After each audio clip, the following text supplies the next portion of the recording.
There is no water.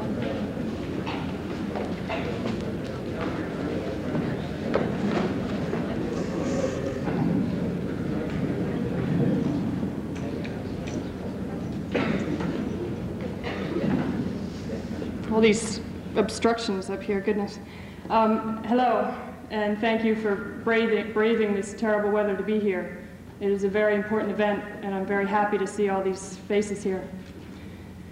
My name is Renee Heberly. I'm a graduate student in the Department of Political Science here at UMass. The event tonight is being sponsored by the Organization for Marxist Studies. The general purpose of this student-run organization is to provide a student-oriented forum to discuss issues of social and political relevance to our student body directly, as well as to the international community of students. Our next event will take place this Monday at 7 o'clock in Campus Center, room 165. It will be a discussion of the role of the PLO in the struggle of the Palestinian people to establish a homeland. On December 8th, we are planning an open mic night, which will be a sharing of original political culture from members of the Valley community. The location of that event will be announced at least 1 week prior to the date. Tonight, with very special thanks to Little Flags Theater and to the 5 College Program in Peace and World Security Studies, we are very happy to have Dr. Michael Parenti with us. Dr. Parenti has a PhD in political science from Yale University and is taught at numerous universities around the United States. He is the author of several books and articles. His books include Democracy for the Few, and The Power and the Powerless. And his latest work, Inventing Reality, the Politics of the Mass Media, is directly relevant to his topic tonight. We are very happy to have Dr. Michael Parenti speaking on anti-Sovietism in the media, an obstacle to peace. Thank you.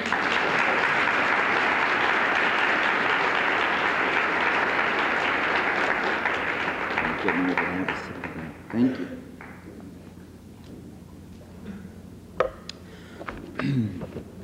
It's very nice to be here, and thank you for braving the snowstorm to get here. At least I did. I assume you did too. While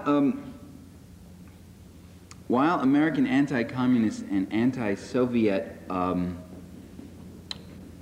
policies have been portrayed in the media and by government as being understandable defenses against the Soviet. Did I do something wrong here? Just want to get this. Move it back a little bit. Just move it back. That's it. No, it's just I couldn't see half the audience with us. Okay, great. You always have to. Certain concessions to the media, always. Okay, there we go. Right.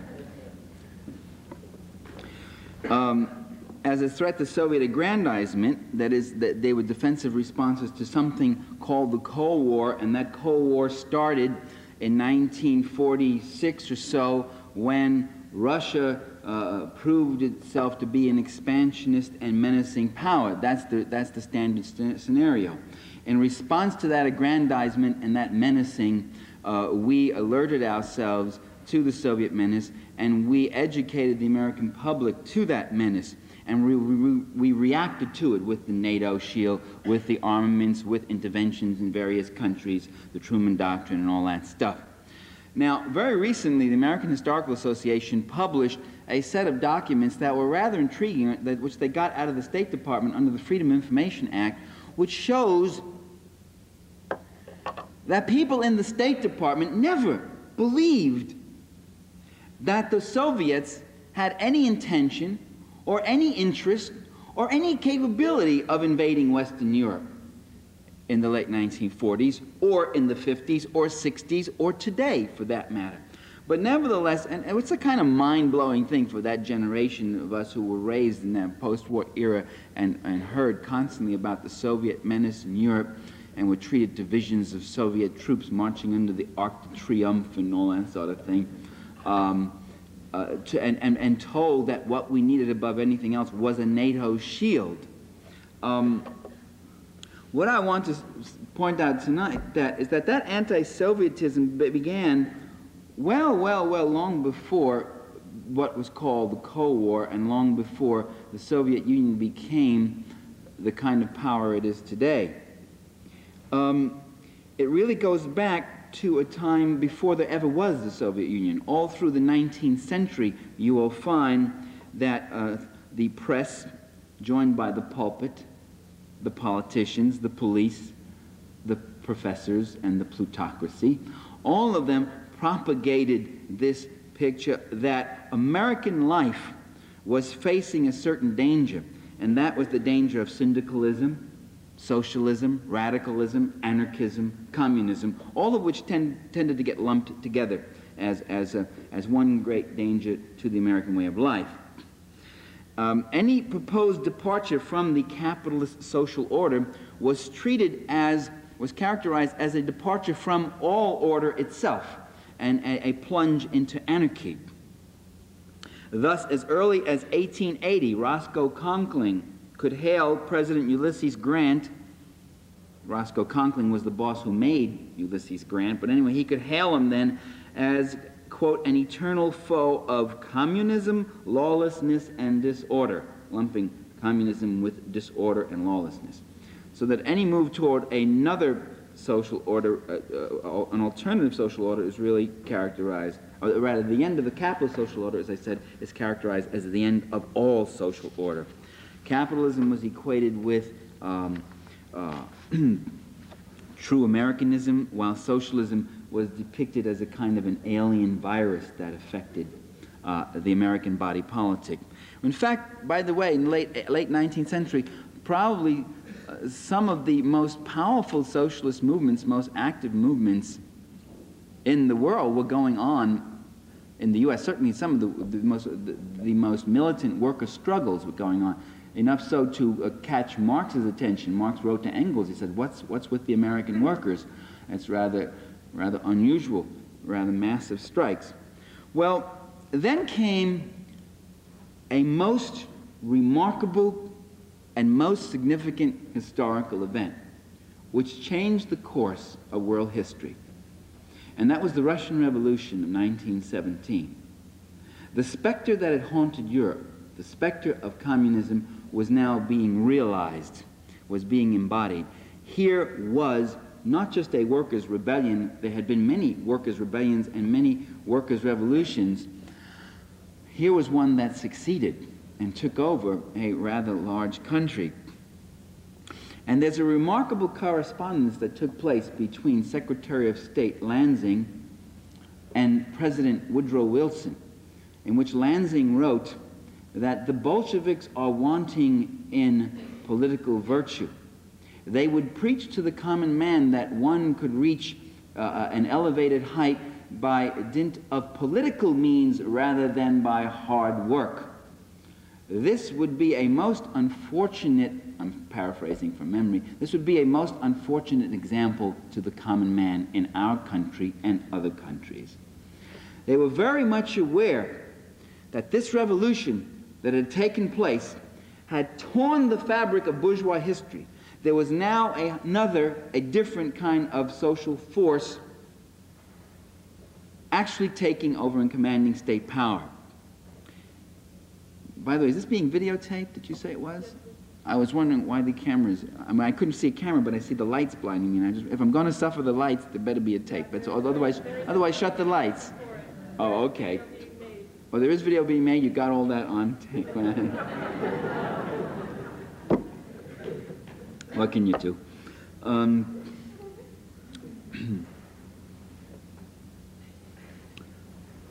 So from the very beginning, they saw a threat.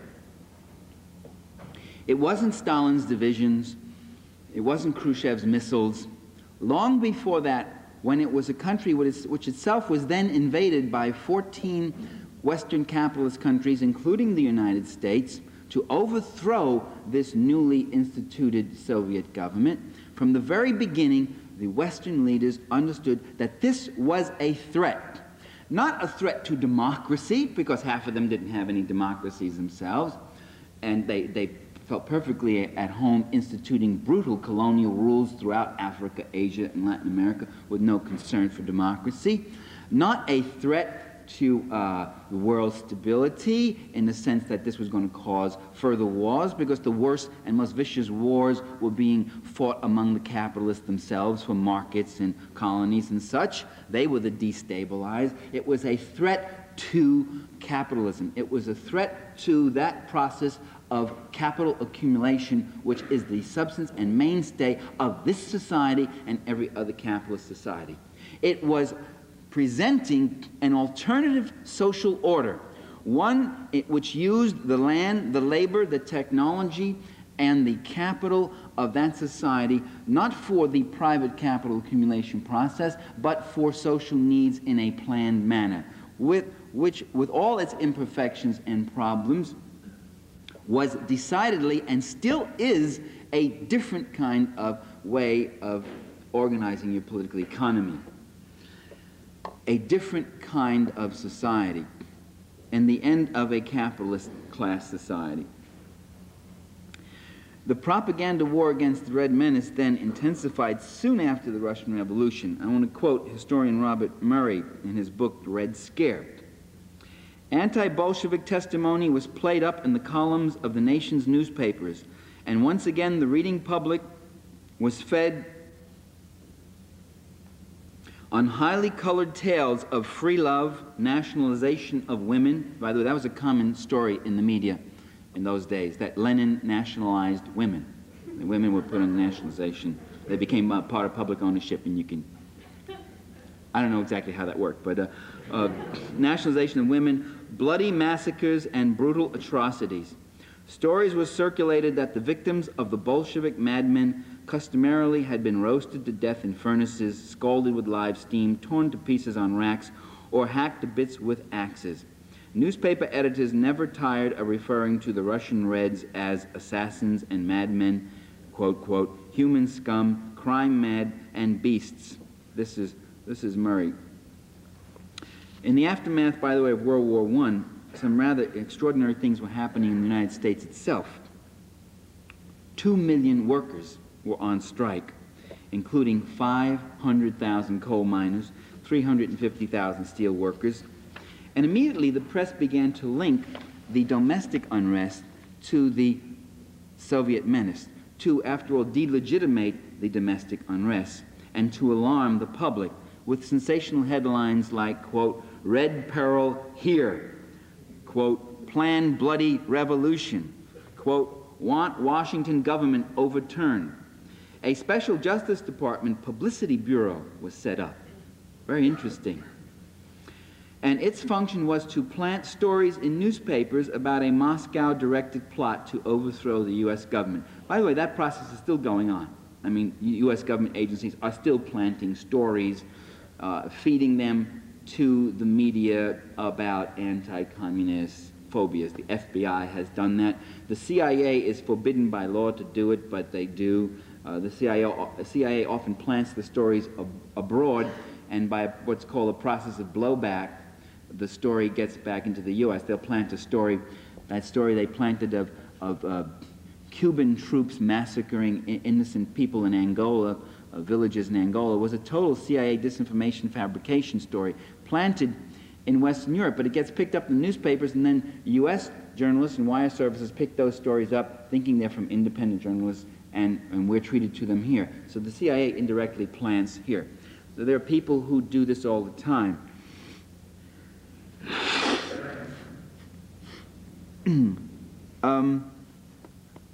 There also occurred at that time a Justice Department action. Raids. The Justice Department, assisted by state and local police, hit concurrently 20 cities, hundreds of raids, arresting thousands of leftists, including many trade union militants. The key organization working at that time was a group called the Special Bureau of Investigation under a young Georgetown lawyer. In 1919, this was named J. Edgar Hoover. It was later changed to the Federal Bureau of Investigation. But as early as 1919, Hoover was doing this sort of thing. He had quite a long career. To these raids, in which hundreds of people were deported without any due process, thousands were thrown in jail without any due process, the New York Times hailed the Palmer raids with this headline: "Reds plotted countrywide strike. Arrests exceed 5,000. The Philadelphia Public Ledger greeted the Boston police strike, which occurred soon after that. Bolshevism in the United States is no longer a specter, meaning it was a reality. And the Wall Street Journal headline screamed, "Lenin and Trotsky are on their way." Now, there was a nightmare. There was something very frightening happening. But the nightmare wasn't revolution, it was reaction, and it was a real one. And the job was done. Under the Palmer raids, under the combined force of industry, government, and press, the major strikes were broken. Wages were driven down, the open shop was restored, and the ranks of the unions were decimated. And profit levels were secured.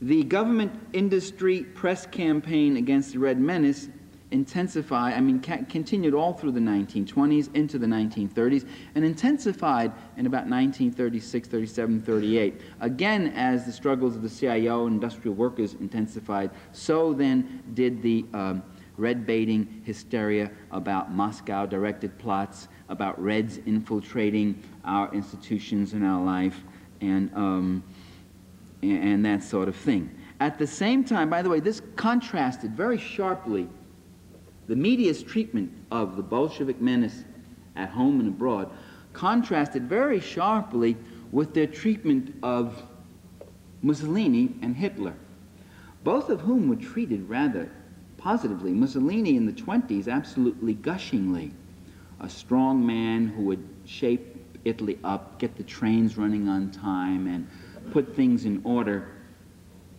A fascist who was a solid patriot, who would get rid of the forces of disorder and anarchy, roll back the Red Menace, and that sort of thing, which is why he was treated so nicely. Hitler was a man who had ideas full of a lot of bluster and shouting, but really not as mean as he sounded. His anti-Semitism was mostly for display. There was a whole give Adolf a chance school that arose in American journalism at that time. Give Adolf a chance, he'll do okay. What Hitler and Mussolini did when they came into power, and by the way, I document that more fully in my book, Inventing Reality. I have about a page on that. I don't want to go into it now. What they did when they came into power, one of the untouched subjects in modern American scholarship on fascism, the obsession today is who supported Hitler, who gave the support, who was behind them, and what never seems to be dealt with, the key question, is what did they do when they came into power? What interests did they support? And what they both did, what both Hitler and Mussolini did when they came into power, was abolish all independent trade unions, smash all opposition newspapers, throw political opponents into jail, round up and murder large numbers of them, cut wages by 1/3 to 1/2, increase investments in military spending dramatically, increase cartel profits, cut inheritance taxes for the rich, cut taxes for the rich. In Italy, child labor was reintroduced, and roll back a number of other protections and democratic gains which labor had won, such as Social Security insurance, occupational safety laws, and abuses which the Italians had thought they had eliminated over a generation before returned to the work site. So fascism was a very regressive and costly thing for the working class and was not supported by that working class. The business-owned press, therefore, not surprisingly, while denouncing the Soviet Union as a menace to civilization and all that was right, manifested an open admiration for fascist Italy and a kind of cool and rather warm tolerance for giving Adolf a chance in Nazi Germany. After a while, as both of these countries showed themselves to be aggressors against Western capitalist interests, after a while, then opinions began to get a little more negative in the press toward them, after Mussolini's invasion of Ethiopia and Hitler's threats directed toward the West. But to the very end, don't forget, Western diplomats were never unkind to Hitler, even after they got into a war with him. There was what was called the Droll War, or the Sitzkrieg, instead of the Blitzkrieg it was called. That is the Sitz struggle, no fighting. There was very little fighting, because what they still expected, what they still wanted, was for Hitler to move east and to attack the Soviet Union, which indeed he did, and which indeed became the major focus of World War II. 7 out of every 10 German soldiers who were killed in World War II were killed fighting on the Eastern Front.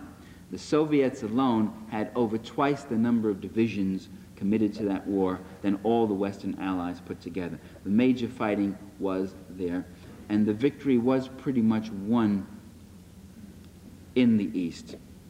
It was not, if you recall, until June of 1944 that the Normandy invasion took place, and the war ended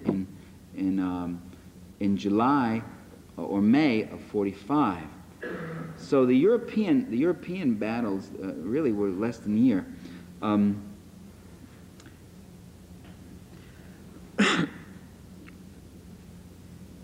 The anti-Sovietism then that we saw in the press continued throughout the 1950s and 60s, very strong in the late 40s, by the way, when the Cold War, again, very much like in 1919, 1920, when the Cold War was heated up in 1947-48, you also had a full-scale attack on the CIO and a red-baiting attack of the CIO, and Taft-Hartley was passed, and the stipulation of Taft-Hartley was that Reds in the unions had to be purged.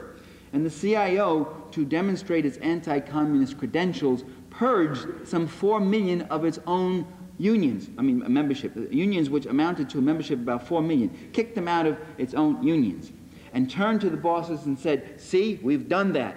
We're now free of the communist-dominated unions. And in fact, there were unions that had communist leadership. You have to say communist-dominated. The impression is of some kind of coercion. What was meant was that communists worked and organized and fought very hard in those unions and brought unionization to workshops in very tough situations and bettered the work conditions of workers in those unions. Those unions were kicked out because the people in the CIA thought that the reason the bosses didn't like them was because they were communists in the unions. And once they got rid of the communists, then we would all be friends. And once they got rid of the communists, then the bosses really stuck it to them with Taft-Hartley and began busting their shops. Because it wasn't that they were communists that was offensive, it's that they were unions. And those unions were cutting into their profits. Those unions were taking a larger portion of the wealth that the worker created and giving it back to the worker. And that means less for the guys at top, less for the Mellons, the Morgans, the DuPonts, and the Rockefellers.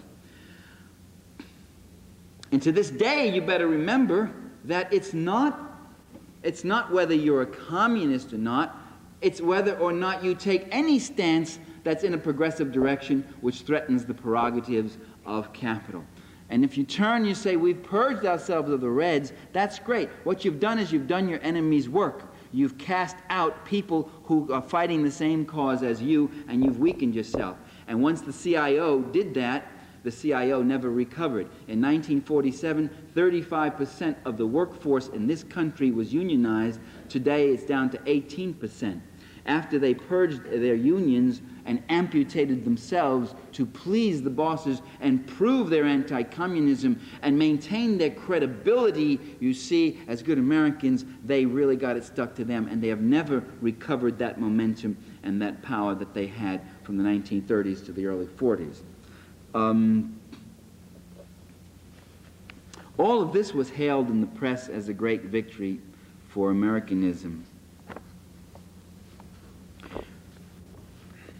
During the brief period of détente, 10 years, not such a brief period, the press's treatment of the Soviet Union was mollified, and generally, the anti-Sovietism never disappeared. Portrayals of life in the Soviet Union always continued to be portrayals of drabness, dreariness, joyless, people manacled to a system that they did not want, restive, oppressed populations, monochromatic, totalitarian, not pluralistic like us. By the way, pluralistic America looks like it's voting for English as an official language. Totalitarian Russia publishes books in about 120 languages. There are about 16 official languages. There's one nationwide language, which is Russian, which is used everywhere. But you go to Soviet Azerbaijani, and you could see street signs in Azerbaijani. You could see films in Azerbaijani. You go to Georgia. The Georgian film industry is, it turns out hundreds of films a year. You can see television in your native languages. You have poetry, culture, art, theater in your native languages, including Yiddish. By the way, there's Yiddish theater and Yiddish literature in the Soviet Union. You tell me where there's Yiddish theater and Yiddish literature in the U.S. Few places in Brooklyn, Flatbush maybe, and that's about it. It's died. Well, when 6 million American Jews assimilate and no longer speak Yiddish, this is called a victory for assimilation and Americanization, and is so hailed. When 2.5 million Soviet Jews assimilate and less of them speak Yiddish, this is called the crushing and the death of Yiddish culture. In fact, Yiddish culture and even Hebrew culture is more alive in the Soviet Union than it is in pluralistic America. In pluralistic America, we're told, why don't you learn to speak English? If you're here, you should all speak English. All the signs will be in English. If you really carried that, I wondered how far you could carry that. A sushi bar would have to be called a fish and rice bar, wouldn't it? It's a foreign word, Japanese word. Taco would have to be called something else.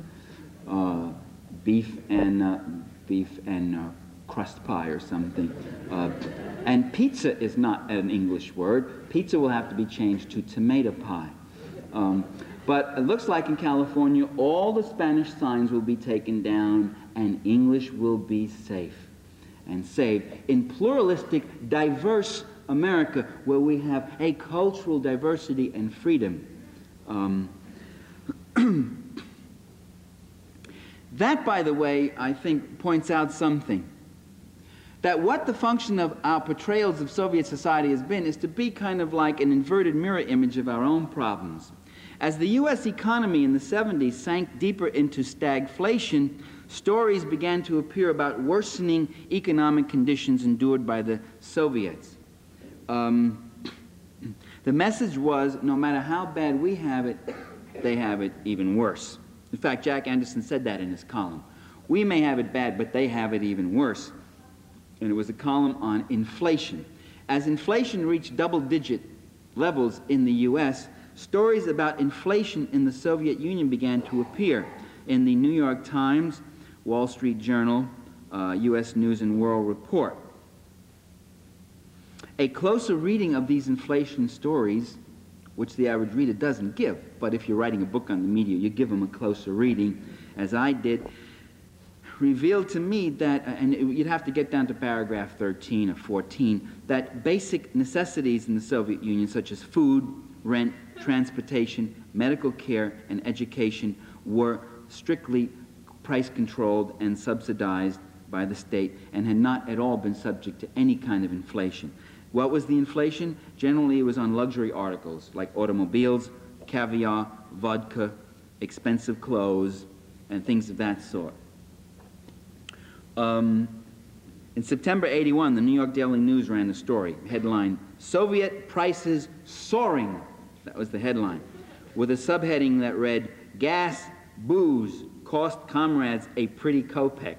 Love that. Hey, I love that kind of journalism. That's what you call your upbeat.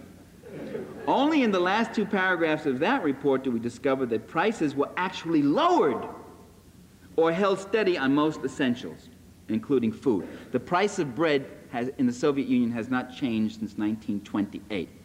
The price of riding on the subway in the Soviet Union in Moscow is still 7 cents or 5 kopecks. And it's quite a ride if you ever go to the USSR. I took it, except I was too terrorized I couldn't read the signs. One, they learned to write.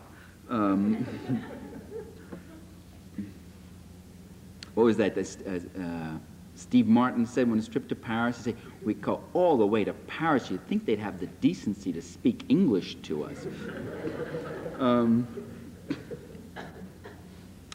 But we still hear, by the way, stories about the troubled Soviet economy. The Washington Post writes that the Soviets are suffering, quote, production difficulties in the oil industry, and the Kremlin is trying to prepare the population for a period of uncertainty and difficulties. In fact, heavy industry production in the Soviet Union has been doing well. Production growth is no longer going 11, 12%. It's down to more like 4 or 5%. But you see, there's another remarkable thing. Last year, that economic recovery we had in this country was a remarkable economic recovery, because I picked up the New York Times financial page and it said 1% growth. Recovery slow. I said, I'll say slow. 1% growth is recession. 1% growth is a slow, and it said, but steady and hopeful recovery. So when the U.S. economy has a 1% growth, that's a slow but steady recovery. When the Soviet economy drops from 9 and 10% down to 4%, this is called a crash and a failure of the economy. Again, you see, the facts do not really speak for themselves. It depends on how they are framed. Wages of Soviet miners and payment to pensioners were recently increased. Wages in general have climbed 41%, real wages, since 1970, along with benefits for maternity leave, aid to large families. None of the media have seen fit to publicize these facts.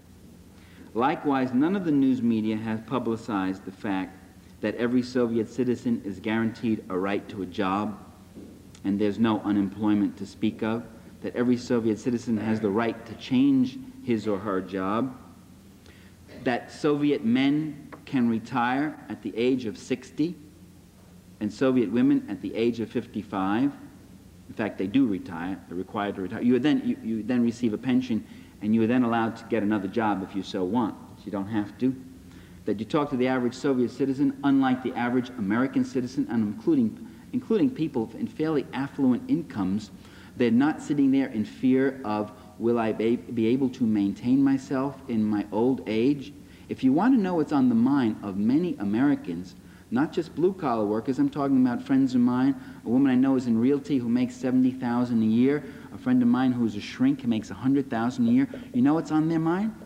What's going to happen to me when I retire? What's going to happen to me when this income ends?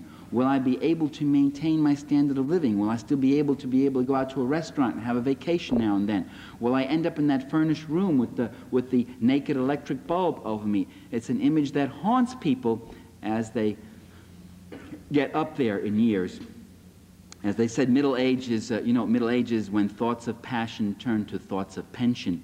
Well, in socialist societies, I talked to my friend Otto Jorg from the German Democratic Republic, GDR, and I said, do people in your country and do you fear a retirement the way people here do? You worry about, will you be able to maintain yourself?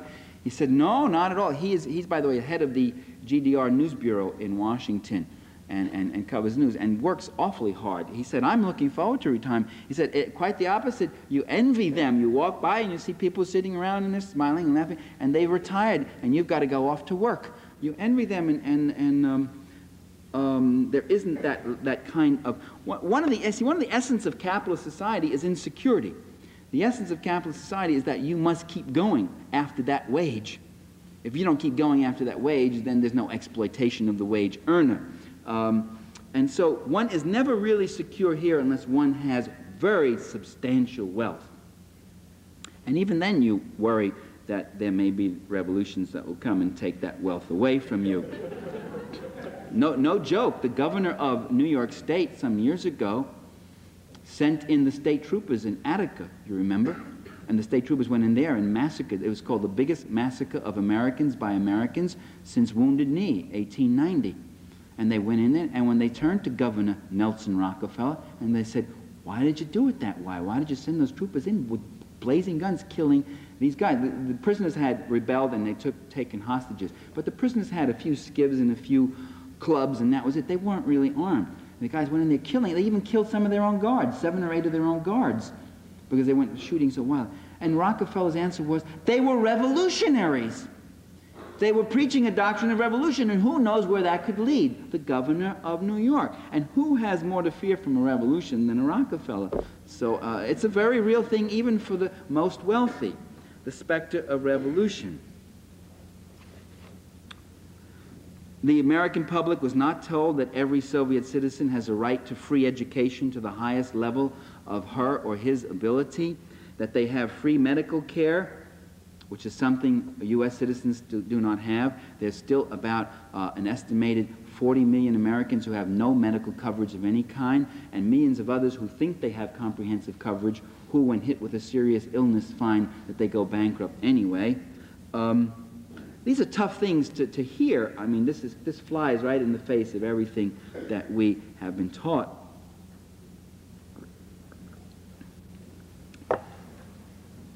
And Soviet citizens have subsidized housing and transportation.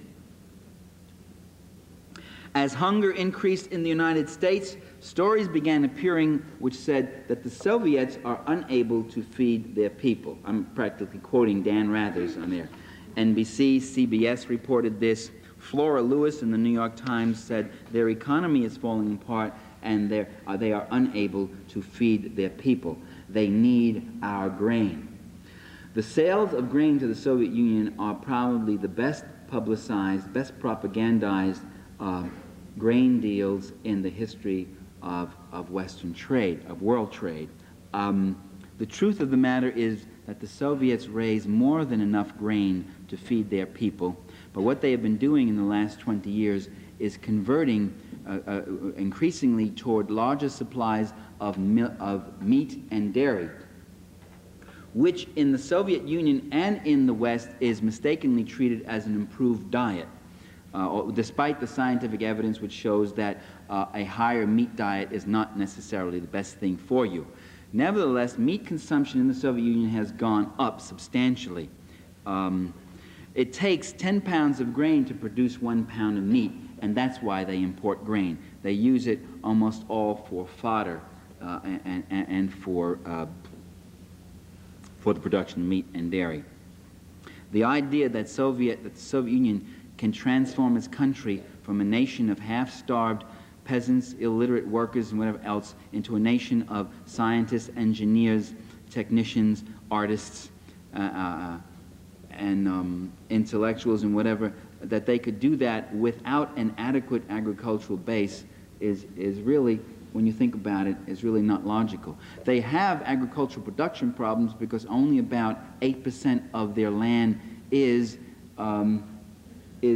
suitable for agricultural usage. Most of it is either too arid or too Arctic or too cold. And so they got shortchanged while they're very richly endowed on other resources, minerals and oil and all that stuff, and timber, and probably more than any other country in that sense. They are poorly endowed in agriculture.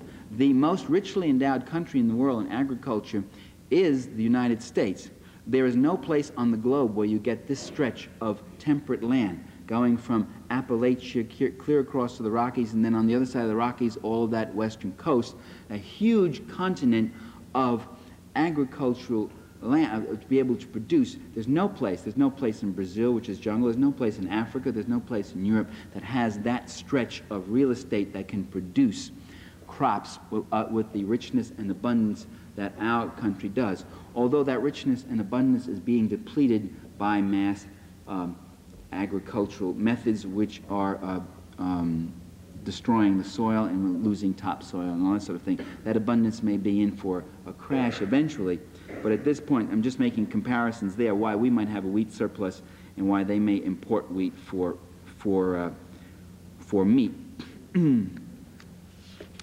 That kind of story, whatever else you think about the Soviet Union as a society, you don't have to like them. You don't have to say, well, I prefer living here. No one's asking you to move there. What we're asking you to do, though, is to develop an image that's a little better than the Reader's Digest image.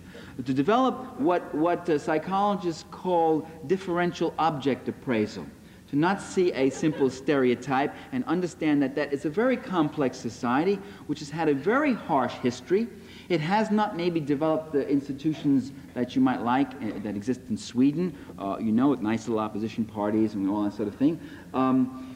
It has not had the luxury of Sweden's history, but it has a history of its own, and it has accomplishments of its own, and it has a humanity of its own, which should be looked at in something better than the evil empire cartoon image that we have of the country. And we should be able not only to make critical remarks about the Soviet Union, but we should be able to countenance positive statements about it. And that is what the U.S. press cannot do. You cannot find in the U.S. media a positive statement about some social development or social formation in any socialist or revolutionary country. That's simply not what you can find. I mean, of any significance. I could take that back and say, I did read an article about 4 years ago about the bus system in Budapest, where they said it was a very good bus system in Hungary. I mean, occasionally, I read an article once in the New York Times about 6 years ago about the Sandinista government in Managua and how they wanted to plant trees in Managua and refurbish the city with a lot of trees. And without any negative little snide statement in it. It's just a straight story about that. Occasionally, something like that will come in. But generally, the overall thrust is this ideological pounding that we've been getting again and again. And what we have to do is be less selfless. We have to be more selfish. We are too selfless. We are too concerned about whether other people hear both sides of the story. Do the Russians hear both sides? Do the Cubans hear both sides? Do those Chinese hear both sides of the story? We have to start really asking ourselves, being a little more selfish and be concerned about ourselves. It is your mind that is getting boxed in by your media. It is our minds that are being affected. This is our struggle, and we have to ask, do we hear both sides? Do we have access to other areas and other sources of information? By the way, that question came up in Reykjavik. Do you remember Gorbachev made the statement that while we were supposedly there for an arms discussion, President Reagan turned the whole matter to a question of pluralism and our society and their society, and why don't you have things open? And we said we would stop jamming your radio messages if you would allow access of our radio messages.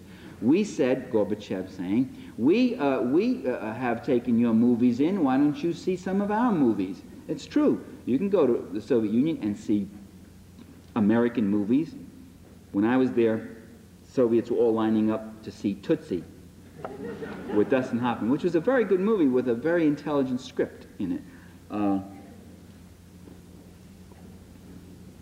Gorbachev could have gone further. He didn't. He could have talked about books.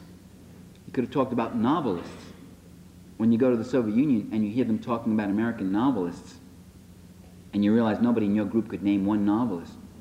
When you go to the Soviet Union, as I did as head of a delegation of economists and political scientists, and you turn to our guide Natasha, who had a PhD in economics, and some of our guys turned to her with that look of compassion and supplication as you would to anybody who is deprived, and you say, Natasha, do you get the chance to read any Western, any American economists?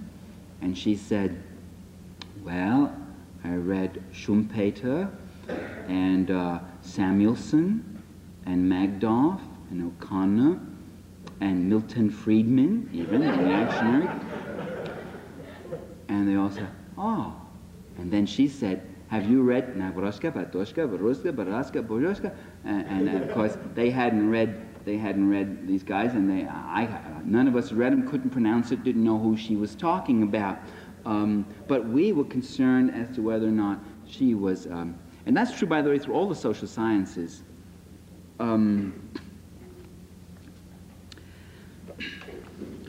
What I would like to do then is explain something about this anti-Sovietism. I believe it persists because it's very functional. It fulfills certain very real functions in the existing class society.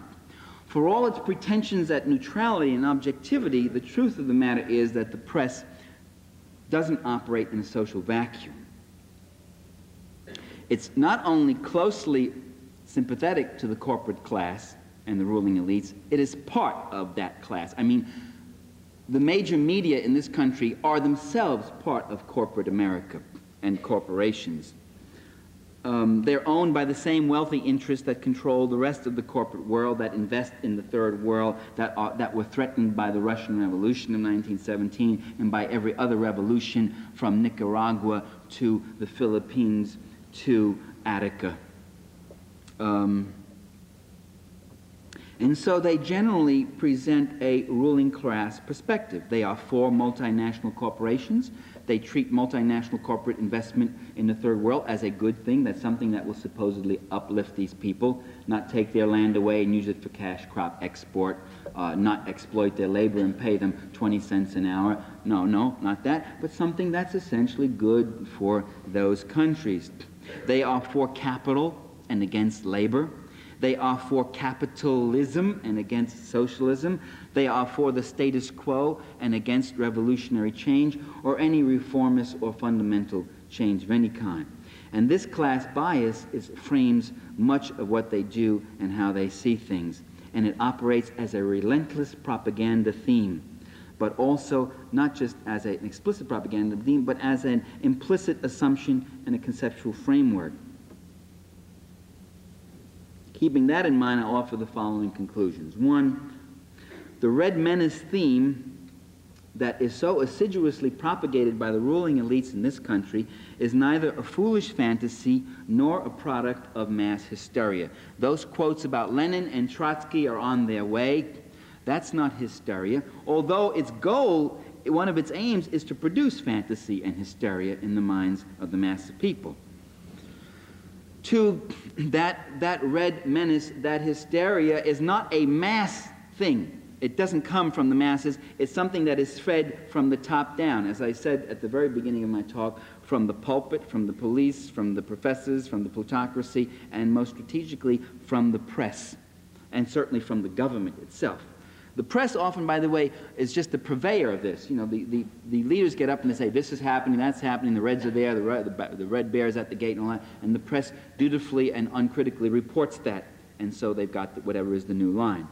The people didn't suddenly just get up and clamor for a red witch hunt. The people didn't suddenly just get up and say, oh, let's arrest all the trade union leaders in 1919. There was no mass demonstrations of the people saying, get the Reds out from among us. The people didn't call for the return of Cold War II. The American people didn't call for an increase in military spending and a cuts in the human services. That was something that was done from the top down. So that climate of opinion, that climate of confrontation, that climate of threat is created from the top down. The second point is the existing social order does face a serious threat. Not from without, but from within. Not from communists, but from within the capitalist system itself, from its unresolved crises of underemployment, overproduction, stagnation, inflation, poverty. And by the way, inflation was still with us. We had inflation as a problem under Richard Nixon. 4% was considered inflation. That cuts into your real wages. In 10 years, 4% can knock out about half your income, your real earnings. Today it said Reagan solved inflation because once it got up to 12 and 13% and it got back down to 4, everybody says, oh, inflation's been solved. Unemployment used to be a problem when it reached 4, and when anything over 3 or 4%, we started saying we had an unemployment problem. Today, once unemployment got up to 12% and is now down to 7, it's being treated as, okay, 7% is an acceptable thing. And that's the official count on unemployment. And the official count means that if you work a couple of hours in 1 week, you're counted as unemployed. If you work 1 day of that week, you're counted as employed. So there's a tremendous unemployment. There's a tremendous problem. They've got problems they can't solve. They've got an economic crisis. And they face demonstrations, opposition. They face problems of legitimation. They face these things, massive strikes, much more massive than you think. Right now, how many people know that there are 22,000 steel workers out? Not on a strike, actually. They're locked out. But the press always calls it a strike. Even when management locks out workers because they don't want a contract, don't want to negotiate, won't give them a contract, it's still called a strike, generally. Now, this red menace that's propagated by the military, industrial, governmental, and media complex, that's what I call it, serves the function of telling people that it's worse anywhere else. One of the first things you will hear is, where's it any better? The Soviets have it worse. If you go around and lecture, you go, I mean, I'm dealing with the subject right now, but generally I might talk about Reaganomics. Talk about any subject. Almost the first question you get is, talk about the Russians. What about them? It's worse there. It's worse there. So why criticize here? And you know, you could say, maybe it is worse there. And by the way, I don't think that the evidence indicates that in terms of economic conditions. But maybe it is worse there. What the hell's that got to do with you here? I mean, if you had abuses and problems here at University of Massachusetts, would someone get up and say, it's worse at the University of New Hampshire? Which it probably is. But what are you supposed to say to that? You're supposed to go, oh, that's okay then. Oh, then let them double my tuition because they're tripling it in New Hampshire. Oh, that's all right. Oh, then we shouldn't complain. Oh, it's worse there. But that's the first, I tell you, man, you can go anywhere in the country now. That's the first question that'll come up. Where do you think it's any better?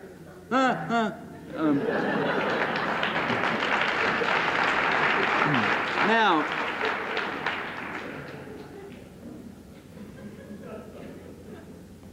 I think it's better in Cuba, where I injured my leg, a very serious injury, my Achilles tendon, and I went to a hospital, and I got an operation, and nobody gave me that examination you get in the U.S., the first examination you get when you go into an emergency clinic, and you can be bleeding from 3 places, the examination of your wallet to see if you got medical coverage, and if you don't, you're sent to another hospital, you're dumped on the public hospital, which may be across town while you're still bleeding. It was better in Cuba where I got that operation, and I didn't have to pay a penny, and I came back here with a cast, and I tried to get an orthopedic doctor, and I couldn't, and I could pay. I said, I'll pay. You don't understand, I'll pay. And they said, oh, we know you'll pay. We don't take any other kind of patient. But they're all booked, and I finally got some guy who just come out of medical school, and I hobbled into his office, and he looked at the cast, and he said, leave it on another week. That's $50. I can tell you that $50. I never resented paying $50 so much. It was better in Cuba. In a poor country, I got good medical care. In a rich country, I'm treated like a beggar and a pariah. It was better in Cuba, where I didn't see any kids with swollen bellies and hungry and begging. I didn't see any people begging. It was better in Cuba than it was in Washington, D.C., where I live, and I walk down the street and I see people in total misery and disorientation standing there begging for food, begging for money, sleeping in hallways. I see that in the richest country in the world. That's where it was better. And when you talk about freedom, that's freedom. And when you talk about oppression, that's oppression. Sleeping in a doorway is oppression. You want to know what oppression is? Then sleep in the doorways of the land of the free and the home of the brave, and you'll know what oppression is. You want to know what oppression is? Then think about the guys who sit there wondering if they're going to blow their brains out because they can't pay the mortgage on their house and they can't feed their kids, and they see the whole thing falling apart. That's where it's better.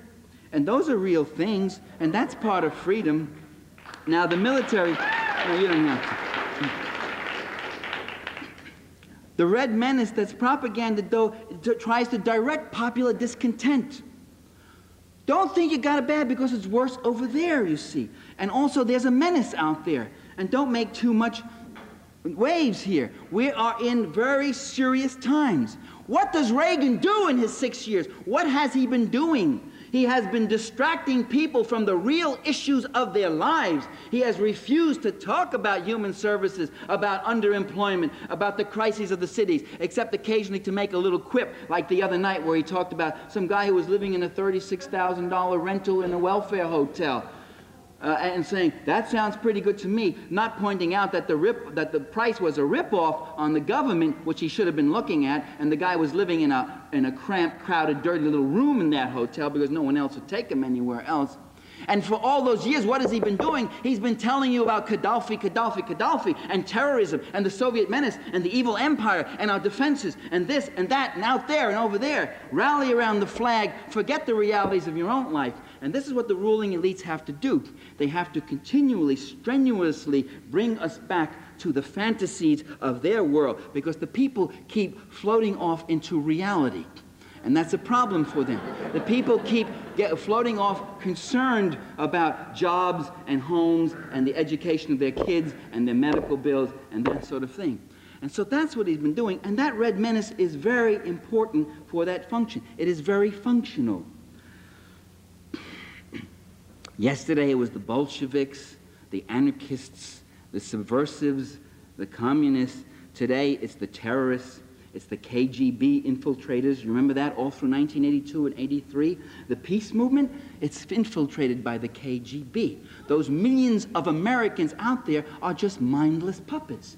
Those millions of Americans who are calling for a bilateral, verifiable nuclear freeze, those millions of Americans who voted in referenda in 9 states, and in hundreds and hundreds of townships across the country for a nuclear freeze that was virtually, in its wording, identical. By the way, the Soviets passed a nuclear freeze, another hidden story, another story that the media never told us. And the Supreme Soviet unanimously passed a proposition supporting a nuclear freeze. The Politburo of the Communist Party of the Soviet Union unanimously passed a proposition calling for bilateral verifiable nuclear freeze. A freeze on all weapons, testing and production, and then you can start bringing it down. Verifiable with teams, on-site inspections, all that sort of thing. And when those millions do it here, the President of the United States gets up and he red baits them, and he marginalizes them, and he trivializes them, and he ignores them. Just as Hitler used the Jews. You know, Hitler would turn to a country that was under a real internal threat, and that threat, again, was the crisis of capitalism in Weimar Germany. A crisis of a runaway inflation, of unemployment, of an economy that wasn't working, of a few giant cartels that was squeezing and strangling that economy. And Hitler turned around and said, you know who's causing your problems? He turned to the workers and the poor, and he said, it's the Jewish bankers. And he turned to the small merchants and he said, you know who's causing your problems? It's the big Jewish department store owners and the Jewish trade unions. And he turned to the farmers and he said, it's the Jewish usurers. And he turned to the veterans and the military and he said, it's the communists and the Jewish communists and the Jewish trade unions, all that sort of thing. The conjuring up of irrelevant enemies to evade that confrontation and challenge that we should be making. The Germans knew they were getting ripped off, but if they moved against the cartels, they would be moving in a genuinely revolutionary direction. And so they chose to move against irrelevant enemies. At least a substantial minority of them did. The specter of socialism haunts the United States not so much as a direct revolutionary threat. I mean, you can't say that socialism is about to come to state power in the U.S. But since 1917, as an example of another social order that is free of unemployment, serious inflation, and serious deprivation. As it becomes, ladies and gentlemen, more evident that capitalism will not and cannot solve the basic life maintenance problems of its people, that capitalism causes greater immiseration among peoples in the third world, that the growth of capital investment in the third world has not led to a development in those worlds, and that's why I never call them the developing countries. I don't know why people use those phrases. They are the maldeveloped countries. That what comes with that investment is greater immiseration for the mass of the people, actually fewer jobs, less access to the land, and more oppression. As that becomes evident, so the media then must tirelessly paint a negative picture of socialist societies.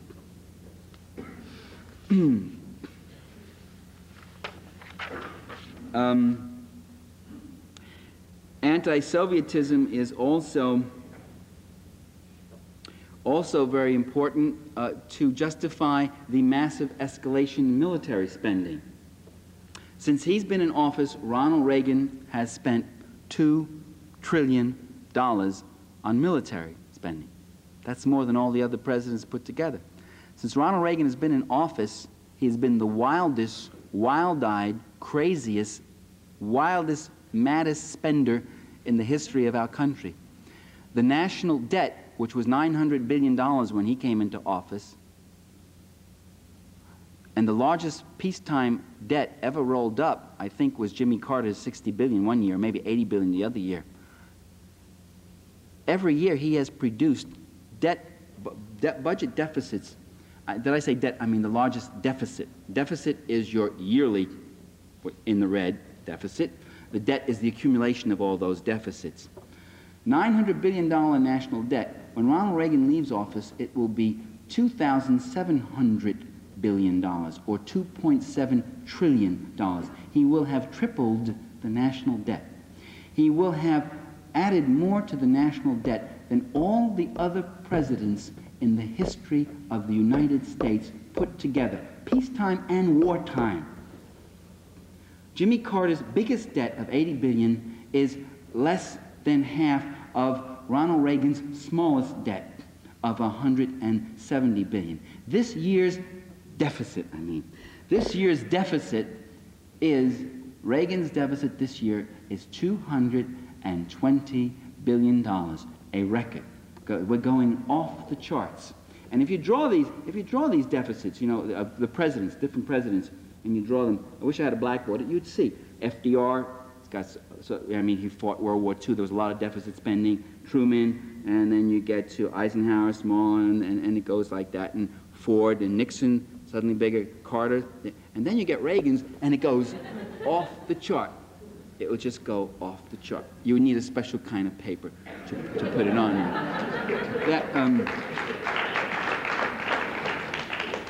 And they call him the Teflon president. He's not the Teflon president. They let him get away with all that because he treats them good.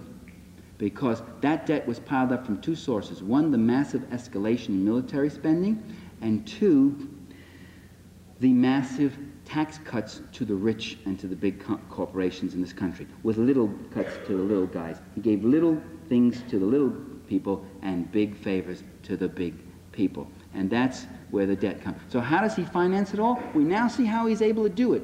And through all that time, he cut from human services $140 billion he has cut from human services. That $140 billion will keep the Pentagon going for less than 4 months today, what the Pentagon is now spending every year. And that was cut. The hundreds of millions of dollars cut from the Women's, Infants, and Children program, from the supplementary social income program, which was for the most desperate people in our society, the disabled, the aged, the blind, the deaf. The WIC program, Women's, Infant, Children, was for those people, those kids who were starving, who couldn't even qualify for welfare or food stamps or weren't getting anything. It was like emergency aid. And he's cutting that stuff, and he cuts peanuts. And when you look at what he saved a few $100 million, enough to buy a few more tanks. That's what he's gotten out of that. And all that cutting, all that attack on human services doesn't amount to peanuts compared to what you spend on the military. Because human services amount to tens of millions and hundreds of millions, whereas the military is hundreds of billions. And that's the difference. Well, to justify that kind of spending, you've got to have an enemy out there. To justify the kind of spending that can give Winfred Rockefeller, owner of McDonnell Aircraft, a 30-40% profit with guaranteed cost overruns with non-competitive bids on the contracts, to justify 2 pairs of pliers that the Pentagon buys that cost $2,700 and change. I don't remember exact price. $2,700 for 2 pairs of pliers the Pentagon bought last year. Did you see that item in the Washington Post?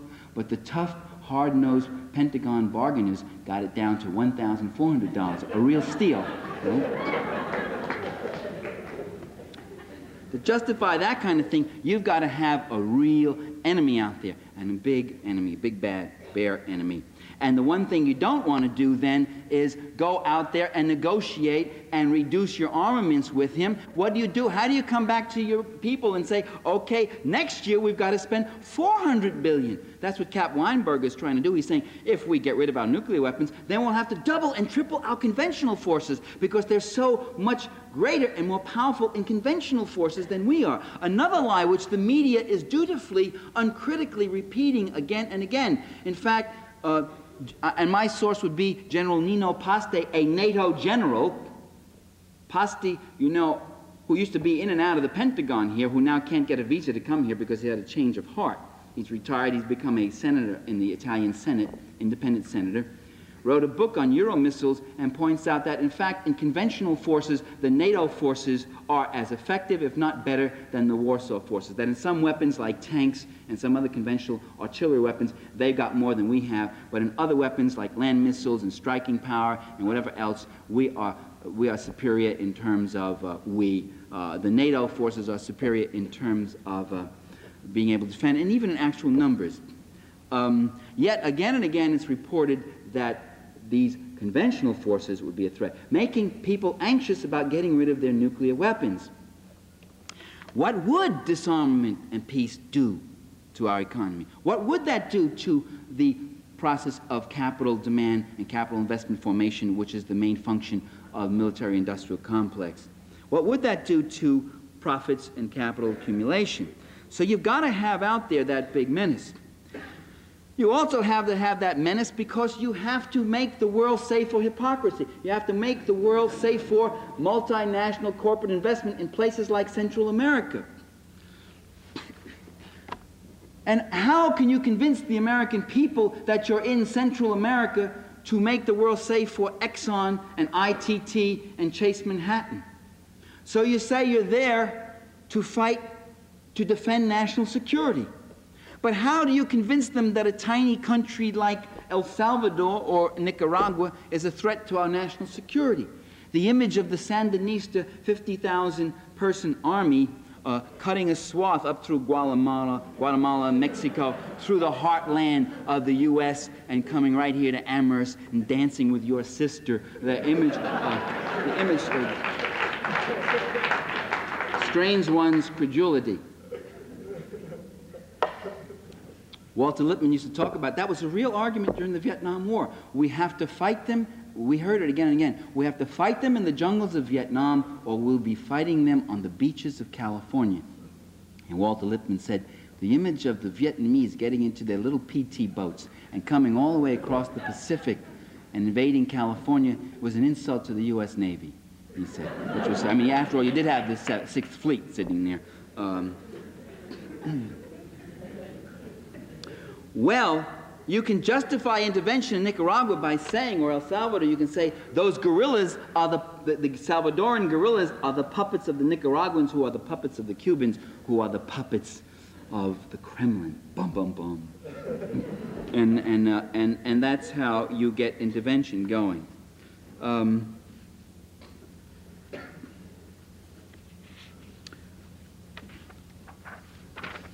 And you don't report the fact that the Soviets have signed a no-first-use pledge on nuclear weapons, or you downplay it.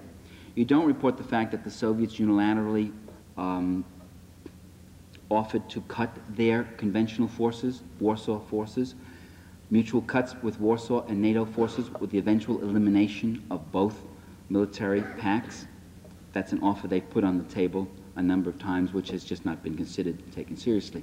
Because what happens, what does a president do when the communists keep threatening him with friendly overtures? What does he do? Well, what the real Ronald Reagan, and the two faces of Reagan, the real Ronald Reagan did what he had been doing for 20 years when he came into office. He said, we will not negotiate with the Russians. I'm against any negotiation with them. You don't negotiate with those people, because there's no trickery and manipulation and danger, and what you do with the devil is you just strengthen your defenses, because that's the only thing you understand. That was the real Ronald Reagan, and that blew up in his face, because in 81, 82, and 83 you saw a massive nuclear freeze movement, a massive peace movement emerging, and they got to him and said, Ronnie, we've got to try something else. You've got to give the appearance that you're interested in peace. So he said, so stage 2 was, we'll negotiate. About 83 to October of 84, we'll negotiate, but don't put too much into it. It's going to take a long process, and it's not going to amount to anything, and don't get your hopes up. That was the position. And that wasn't very satisfying. And then in October of 84, very significant date, well, what happens in November of 84? In October of 84, Reagan came out and said, I will go to Geneva and search for world peace and try to get an arms agreement and all that sort of thing. I went to Reykjavik, and he comes out pretending he's angry and this and that, showing he sincerely tried to get an arms agreement, knowing full well that the Soviets would never agree to a cut in all their deterrence weapons while he's building Star Wars over their heads, right over their heads, and refusing to negotiate or put Star Wars on the table. While they put their ICBMs on the table, they put their intermediate range missiles on the table, they put about everything. It looks like Gorbachev was ready to give away the store on some of those. In fact, American negotiators said we were caught breathless by the scope and range of his offers and his concessions. He was accepting Reagan's zero sum. He was accepting any number of other things. But as I say, that creates problems when the other side is ready to say yes.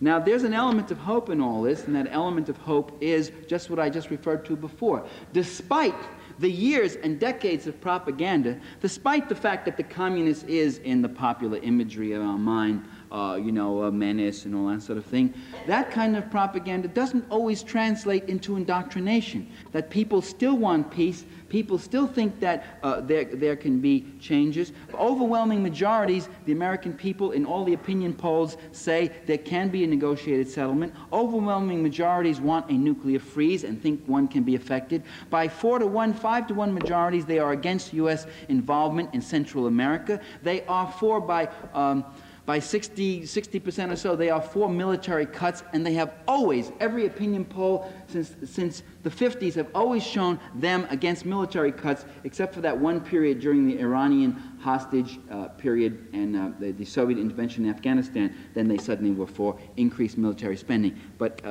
except for that maybe less than a year period, the opinion polls have shown that. So who do our leaders represent? They represent those who benefit so well from the existing arrangements of militarism, interventionism, and Cold War confrontation. Communism may be a fear word, eliciting without benefit or explanation or definition a negative response from many people, and yet, you know, when communists come here, we find Americans are very, when Khrushchev came to this country, the American people greeted him, were very appreciative that he visited and wanted to see America, and treated him in a far more friendly way than the media did. I have even a little section, Inventing Reality, on that called Nikita Conquers America, which you might want to look at to see that dynamic. A poll was taken a few years ago, and by the way, the results of this poll were largely repressed. Very few of the syndicated services that usually carry this was a Harris poll, very few of them carried this one. A poll was taken and said, of the above countries, and it listed about 25 key countries, and said, of the above countries, which of these would you be willing to commit American troops if they were the object of armed communist invasion? I mean, very inflammatorily phrased. And by overwhelming, stunning majorities, the American people said none of them. They wouldn't send American troops except one. Do you know what country they would willing to commit troops to? No, not the U.S. No, other countries, not the U.S. Canada, which of course isn't really another country. I mean, it's practically. Oh, I'm sorry if there's any Canadians here. I was only joking here to our cousins from the north, who have to put up a lot with living close to the American Colossus. So even as nervous left liberal intellectuals flash their anti-Soviet credentials, even as nervous Marxicologists flash their anti-Soviet credentials, Even as nervous critics of U.S. foreign policy flashed their anti-Soviet credentials, the American people were interested in a less anti-Soviet attitude and in trying to reach some kind of agreement and peace with that country, which today has unilaterally stopped all nuclear testing for 18 months now, hasn't it been? Or 15 months or so. And so,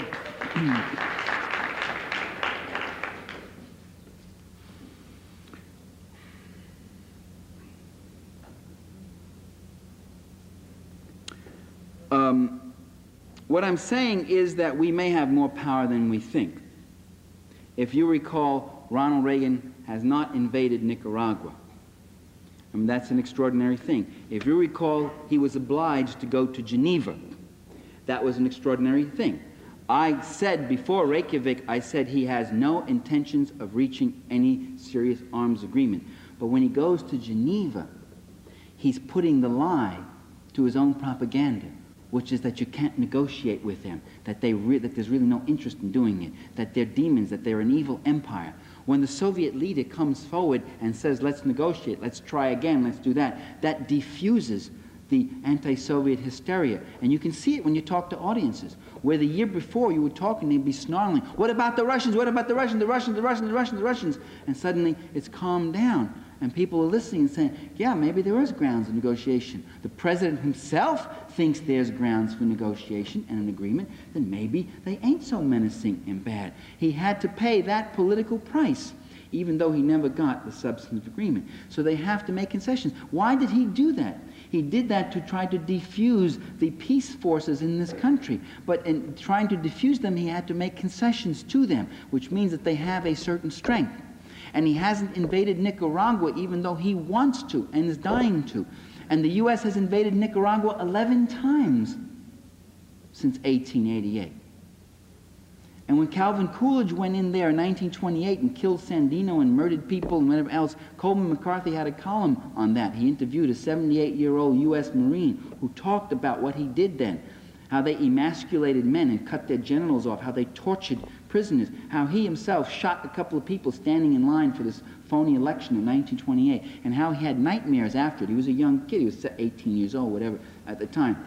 And today you have a president who has a firepower that's 1,000 times more powerful than anything Calvin Coolidge had, in mobility, a striking force that's 1,000 times more deadly, and who's 1,000 times crazier and drooling to attack Nicaragua, and yet he doesn't. And why doesn't he? Because it would be too costly. Because it would cost thousands of American lives. And he's unsure about what world opinion and what U.S. opinion would do and what members of his own party would say, hey, we got to run for re-election. Don't do that, will you? That's too costly. Too costly? Not too costly for him. He would sacrifice 10,000 of you any day if he could knock off Nicaragua and call it a victory.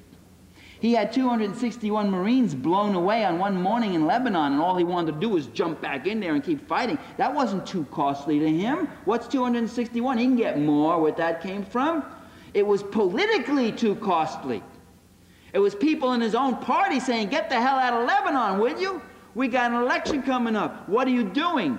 Get out of there. It's a no-win situation. We're going to get ourselves into something bad. It's too politically costly. It's causing even the media to raise an arch eye and say, is this policy really the thing that is most effective right now for U.S. interests in that part of the world?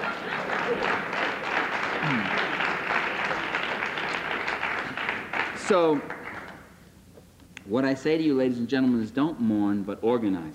Organize, educate, agitate.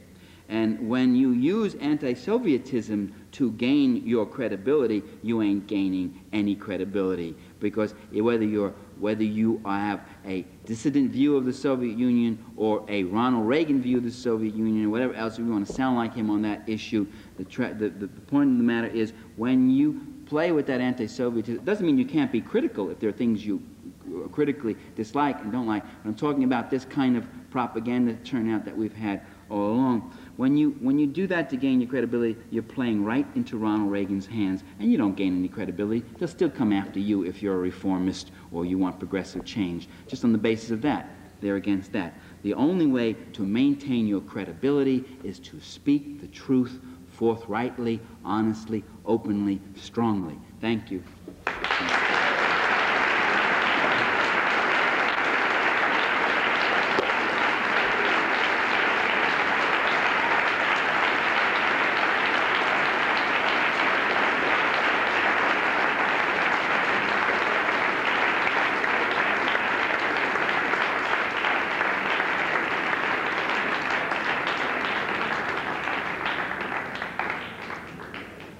Okay, next we're going to have a question and answer session. There's a microphone right there in the middle. You can see there's a line already forming.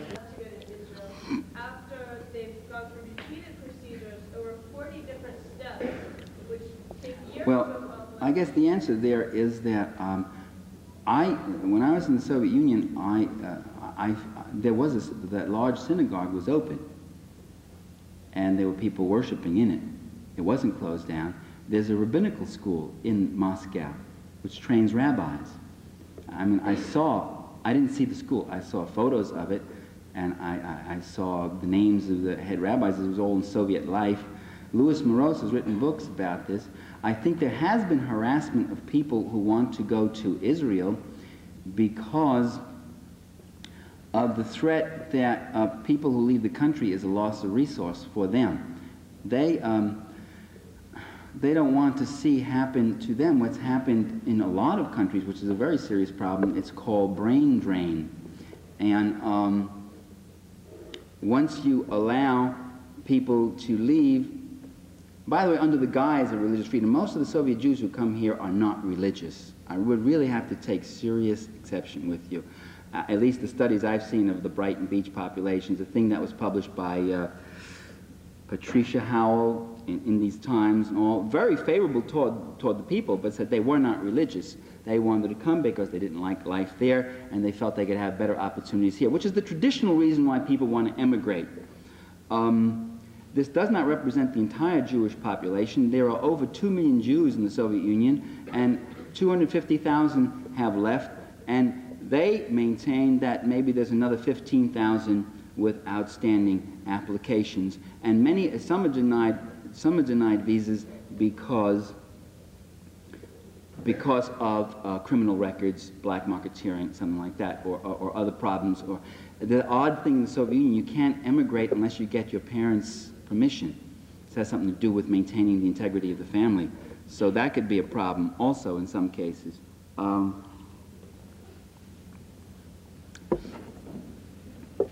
Jews who are less than 2% of the Soviet population really occupy upwards of 20% of the elite positions in the party, in the government, in the sciences, more like 30 or 40% in physics and in mathematics.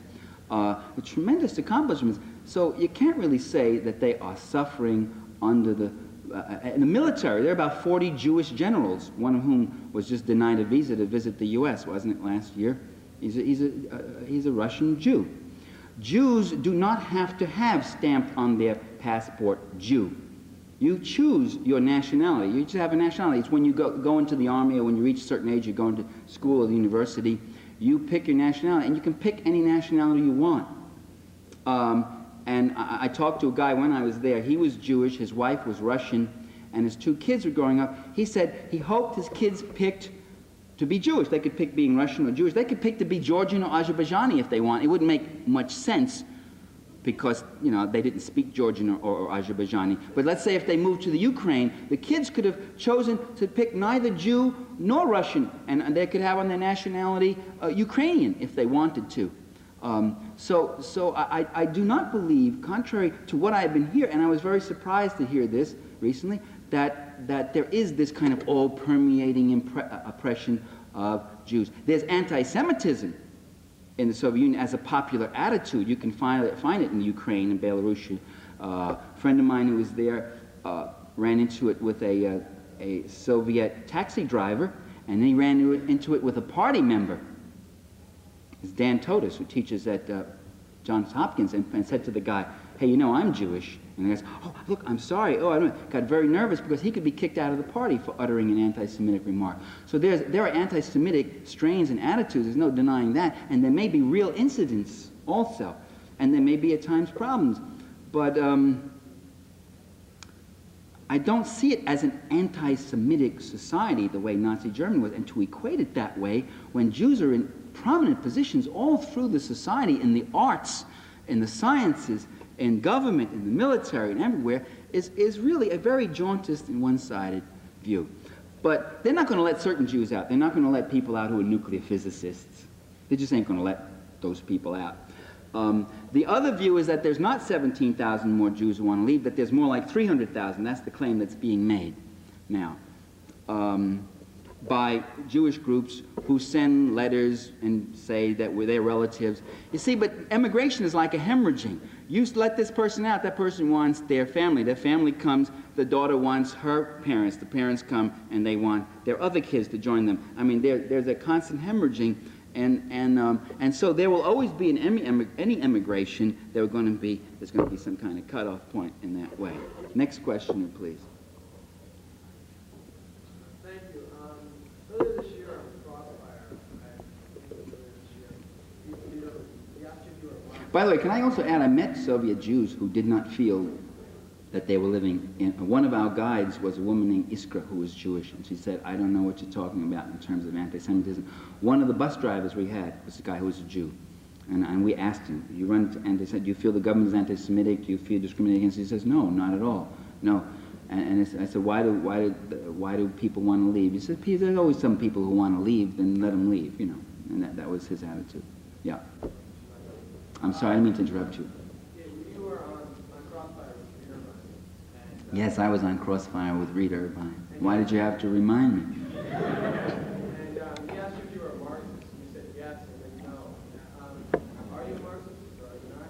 I said, and this is my answer, I would wear that label proudly if I knew that you understood what I meant by Marxist.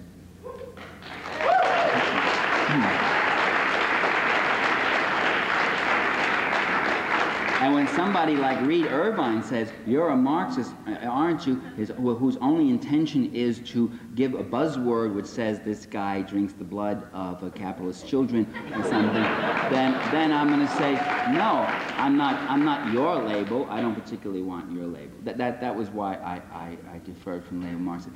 And you see, there's something about saying Marxist when I write a book about the media, and you remember the point I made, I said, look, I wrote the book about the media. I don't know what Karl Marx has to say about 20th century U.S. media. I think he had very little to say because, you know, he left early.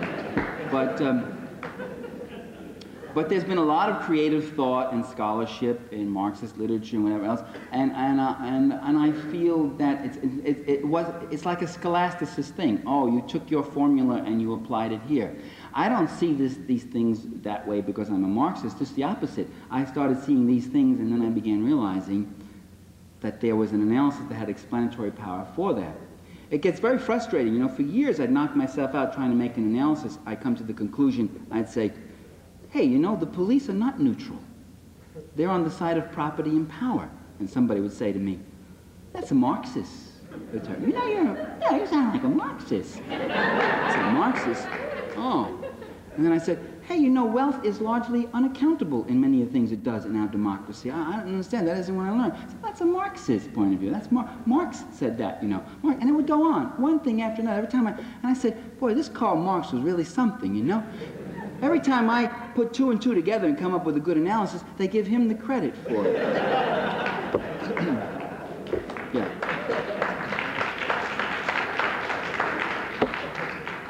Thank you. Just one more thing. You said Cuba was so great. Is it great for the homosexuals?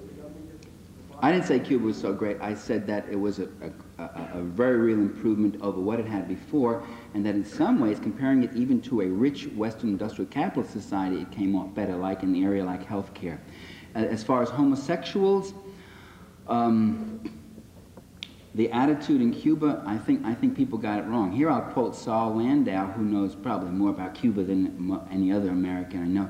His argument is that the oppression of homosexuals is not something the Communist Party does, that if there wasn't the thin red line of the Communist Party in Cuba, most of those homosexuals would have had their brains beaten out. That the gay phobia, the homophobia, and the anti-gay attitudes are part of the Latino Cubano population, and that in fact there has been an attempt to change that, and the feeling is very strong about the maricón, you know, all that sort of thing. And I was in Cuba. My only contact with gays was I walked along the street one day and met a gay guy who was obviously cruising and tried to hit on me, and I talked to him while I said goodbye, no thanks. And the other, but he was pretty upfront. He wasn't looking over his shoulder and saying, don't tell anybody, compañero, will you? Although it was rather late at night anyway. But the other contact was at the ballet, the Alicia Alonso, you know, the National Ballet of Cuba. Half the audience were upfront gays. I mean, it was pretty evident. Half the audience were upfront gays. They were there. There is a gay community in Havana, a very real one. I think, though, gay life is restricted. It doesn't have the kind of cultural freedom that you have here. You can't, for instance, write gay novels and expect to get them published. So there's still that restriction. The old restrictions against gays working in certain occupations, specifically working in teaching, under the old prejudice that the gay in the school will start trying to molest the little kids and all that, that's been eliminated. Today, nobody is denied any job in any occupational area because of sexual preference in Cuba. But there still is work to be done there. And I would say there are real criticisms you can make about that situation. But it's improved over the last 20 years. You have applied here tonight, and you have said in the past that the average Soviet worker is better off than the average American worker. In certain respects, depending on how you measure it. And now, my first question is, first of all, do you support the Solidarity labor movement in Poland?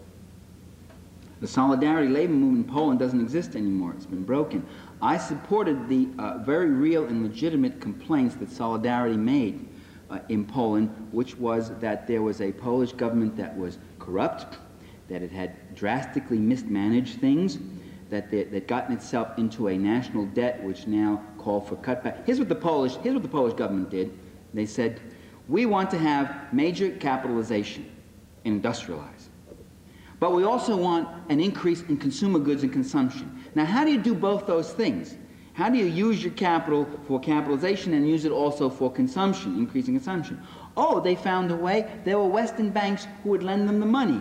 And somebody forgot to sit down with his calculator and see what does $1 million do at a certain percent interest over a certain number of years. You know what it does? It grows and grows and grows and grows. And suddenly when those notes came due, the Polish government turned around and said, oh, we goofed. In order to pay these notes, they have to do what all countries had to do under the IMF and the World Bank. Well, IMF, really.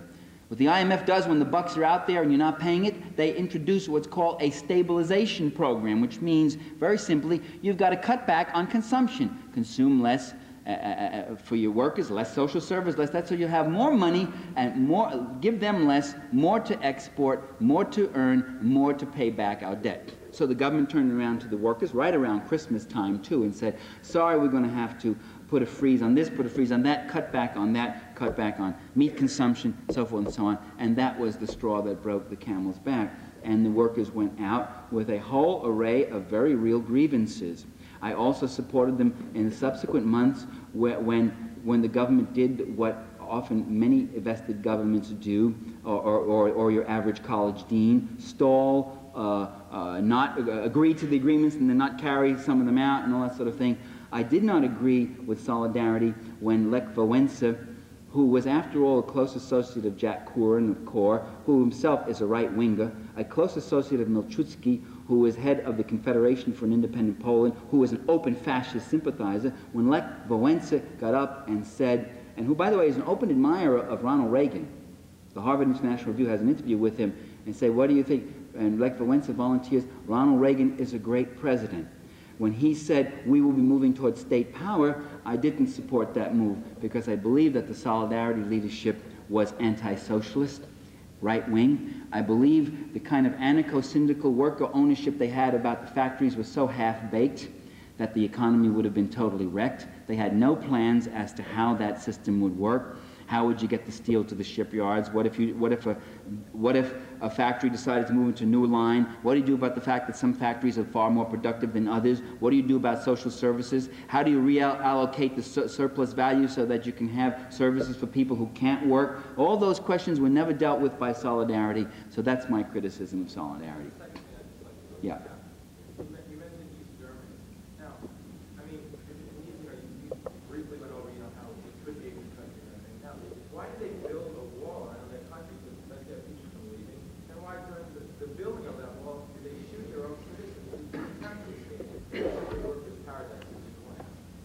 Well, you see, just drop that kind of loaded vocabulary of workers' paradise, and let's get back to your original statement about, you said that the Soviet worker has it so much better than the American worker. In certain aspects, I said in terms of job security, pension, retirement,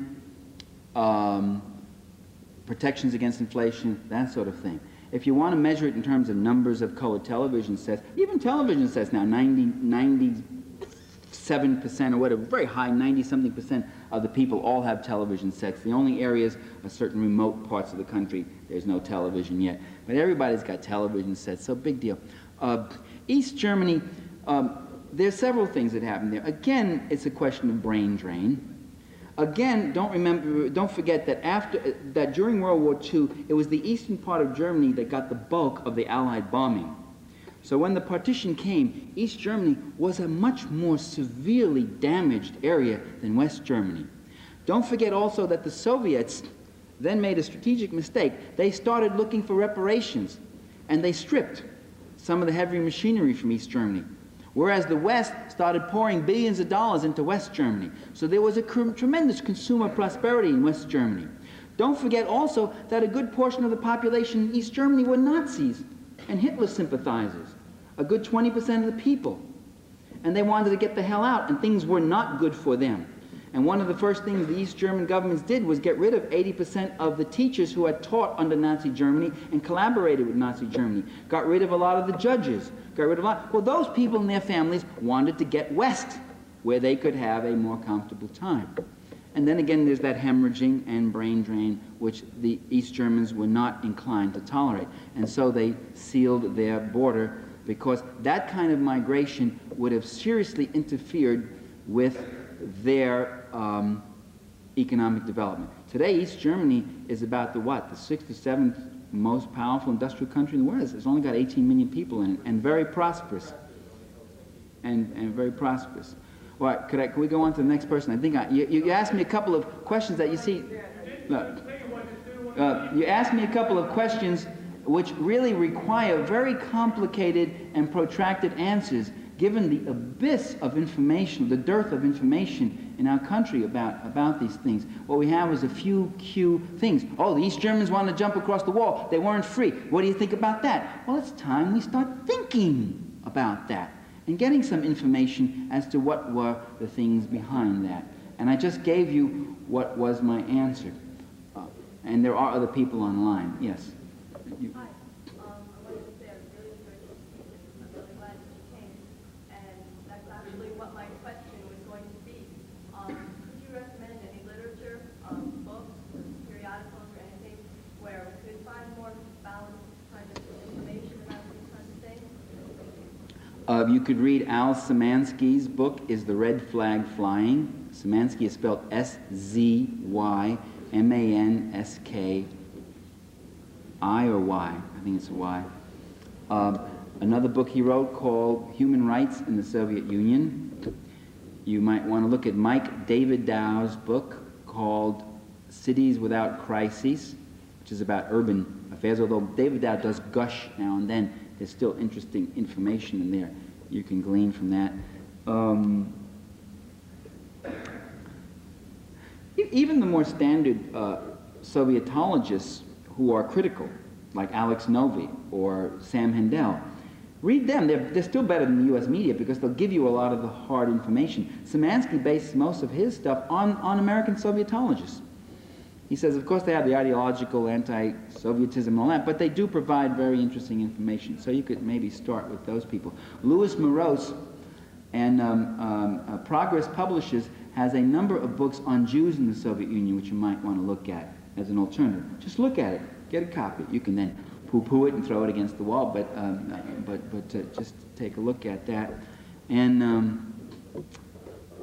I don't know, there isn't any one really single volume, I think, that treats all this. Someday I'll write it. Yeah. I'm serious, I'm keeping a file on all this.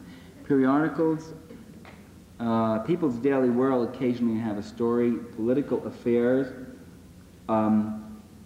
There are the other ones that come, what anybody know the New Masses, or what's that one? No, New World Affairs, or I can't remember now. Soviet Life. There's a publication you might want to look at. Soviet Life is a very, by the way, very beautiful layout too. You might want to look at that. If you want to get a different impression, if you begin to see they're real, like human beings living there and doing things and all that sort of thing. You might want to look at that. Okay. Yeah. You seem to support the Soviet welfare state and its virtues, and then you come off and you say that our national debt is caused by our military, our defense spending. But how come you're so ignorant of the past 20 years of the rise of bureaucracy and the welfare state in America, which is really primarily the cause of our yearly deficit and our national debt? Well, well, I'm glad you're helping me in my ignorance, but my reading of the figures is that if you look at the budget, the payments for welfare are, if you eliminated all those payments, you would eliminate about 5% of your budget. So how could that explain the deficit of 220 billion? Welfare payments come to about $6-7 billion for aid to families with dependent children. In fact, it's been cut, and it's very insufficient for what exists. But if you look at that, the two largest items in our budget are military spending and the $150 billion a year now that has to come out to service the national debt. By the way, what is a national debt? It's money which the government owes. That means us, future taxpayers. That's how Reagan has floated this whole thing. He's taxing the future. He's taxing your future. It's money the government owes to financial houses, rich creditors, and banks when they buy up all these treasury bonds. And then the government has money to go on spending. And as Karl Marx said in Capital, Volume 1, of all the commonwealth that is supposedly belongs to the people, the one thing they definitely own is the national debt. And you're going to be paying that for years ahead. Well, $150 billion off the top, $300 billion for military spending, that's $450 billion. That's most of our budget there. So how could you tell me the deficit is being caused by welfare spending? The figures just don't seem to support that position. Maybe you should look at the figures before you go around calling people ignorant. Okay, let's have the next question. Let's have the next question.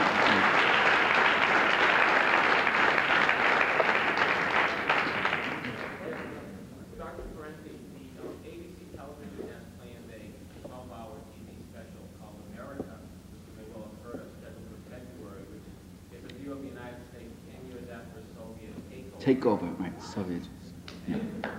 I was wondering if you could perhaps comment on that planned showing and what kind of strategy you might recommend for countering some of the propaganda potential of that. Well, you know, a very interesting development. I'll take the second question first. The Washington Post now comes out with a Washington Post magazine every Sunday. And the first couple of Sundays, it was kind of racist. I mean, it was crappy. There were things in there that did not sit right about black youth who go into stores and all that, the problem of shoplifting, when in fact, by the way, all the statistics show, even in Washington, that shoplifters cut across the complexion spectrum and the income spectrum. And some shoplifters come from Georgetown, wherever else, and they have a problem with all sorts of people. But these kind of things, what the people started doing, you know, black people, they organized a throwback, it was called, I think. And every Sunday they take their copy of the Washington magazine, they go down to the Washington Post, and they heave them into the front door of the Washington Post, big piles of them. And they started off with 70 people, and now it's up to about 350, and these things are piling in there. And Ben Bradley is kind of kicking them away, and it's changed the Post, and it's gotten some publicity, by the way.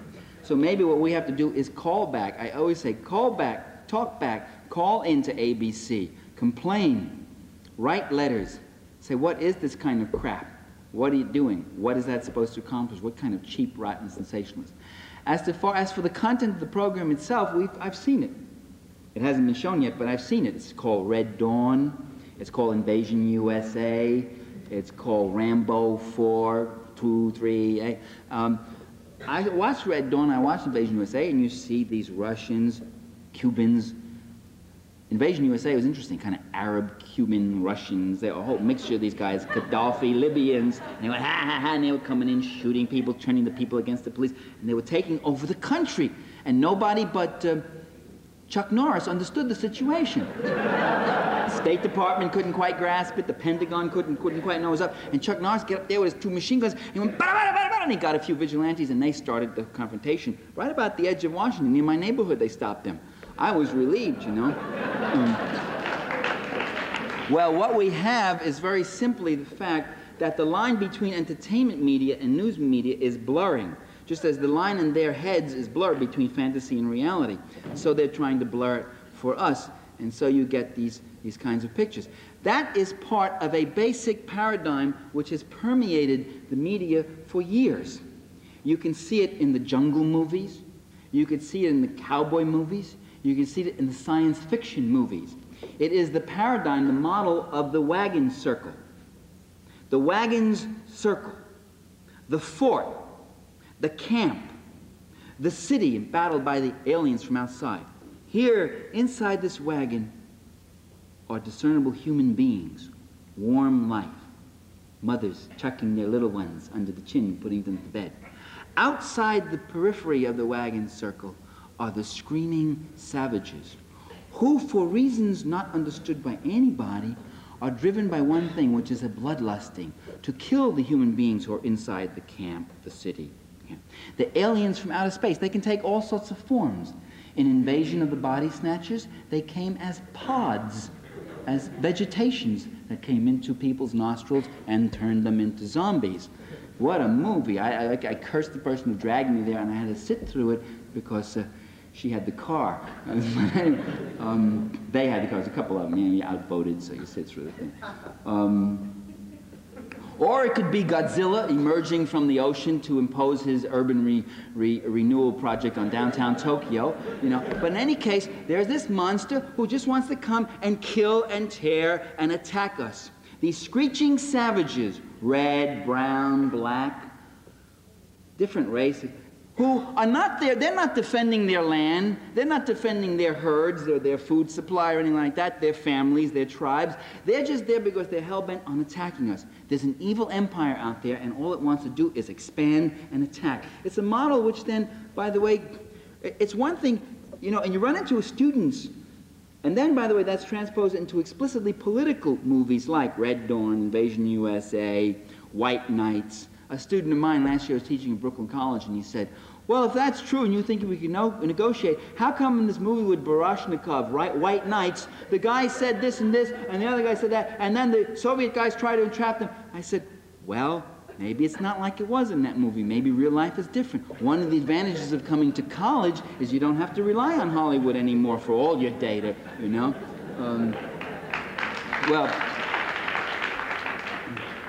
Now, it's one thing when a student believes it, but when the President of the United States believes it, when he comes out of Rambo 4 and says, now I know how to handle the Sandinistas. A joke, you know, like, war's been declared, we bomb Russia in 5 minutes. Joke, you know. My grandmother used to say, you know when a man for sure is telling the truth 3 times. One, when he speaks when he's drunk, when he's angry, or when he's joking. And then I always thought of Ronald Reagan, always thought of Grandma when that was said. Well, that's the paradigm that supports U.S. foreign policy in that sense. I mean that there's this evil empire that inexorably wants to expand. It's very functional, and that's why ABC is putting that movie on. And we should tell them to stop trashing our minds. Thank you. Let's get to the next person. This is going to be a hot one. Okay, my name is Hammer from Germany, so I apologize for my accent. Maybe not proper speaking this language. Oh, don't apologize. Look, you speak English a lot better than most of us speak German, so that's okay. Thank you very much. First of all, I appreciate your concern about the things that go wrong in this society, and that there's really a desire to work on that and work for an improvement. One thing, however, that kind of confuses me tonight is the way where you're comparing things. You're taking America, comparing it to something which is entirely good, and saying America is bad because it cannot keep up with the standard. Then, you're taking the Soviet system, comparing it to something which would entirely not work. You're saying, oh well, they're working, it's going well.